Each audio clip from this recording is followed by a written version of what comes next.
a brand or a product or anything else, you just start throwing out words, and the word infinity came up. We were sort of looking out to forever, looking out to the future, looking out toward infinity. Somebody came up with the idea of making it symmetrical, having two eyes, one at the beginning and one at the end, so that there was this continuity, this seamlessness. If you had the word infinity on a piece of paper, you could wrap it around on itself, and it would just keep going.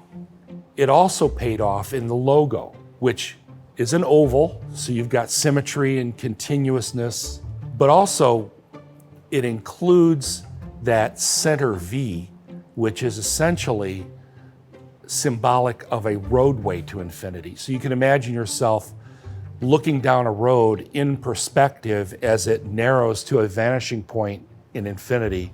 Once we saw that, it was like, it really embodied how we felt about the division.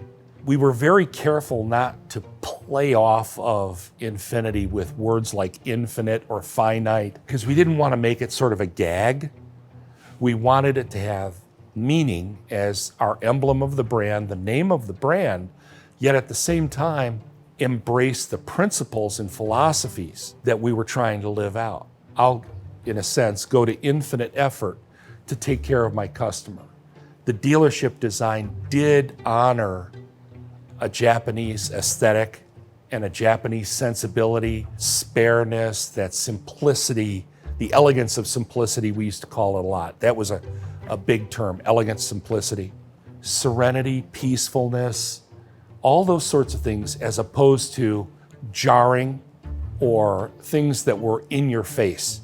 This had to feel very natural, very smooth, very comfortable.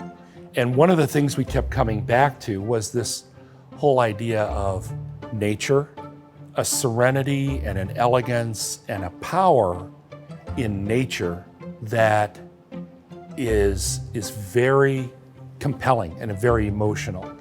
And I guess simplicity really pays off in the idea of not wasteful. On a lot of cars back then, it seemed like you had chrome on chrome on chrome on chrome on wood, and it was all this unnecessary level of detail versus these classic Japanese wooden bowls that were highly crafted. Hours and hours and hours of labor went into, yet the end result was very simple, but it was incredibly elegant and beautiful at the same time. From the time that we got the go-ahead to form the division in late 1986, how we were going to operate the book or the binder of all of the ways we were going to address sales, parts, service, finance, all that stuff at the dealership, that's pretty much done within a year or so.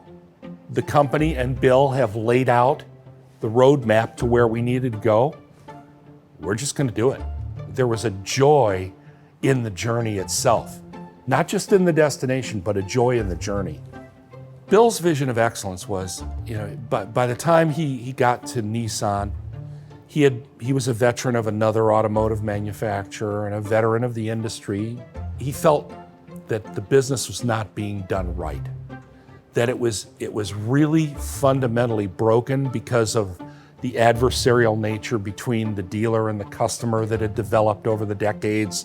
This should be the coolest business in the world. I mean, here we are selling fabulous products that are a blast to drive, and why does it have to have this dark area of brutalization of the customer? I'm going to do this the right way, the human way, the way that takes people into account and not only has fabulous product, but also has a fabulous experience with it. We are not in the car business, we're in the people business.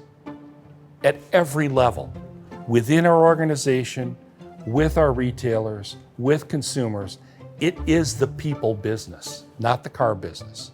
Bill lived it every day. We all lived it with him. And from that, you make much better decisions on the business and the product when you think of what's the impact first on people.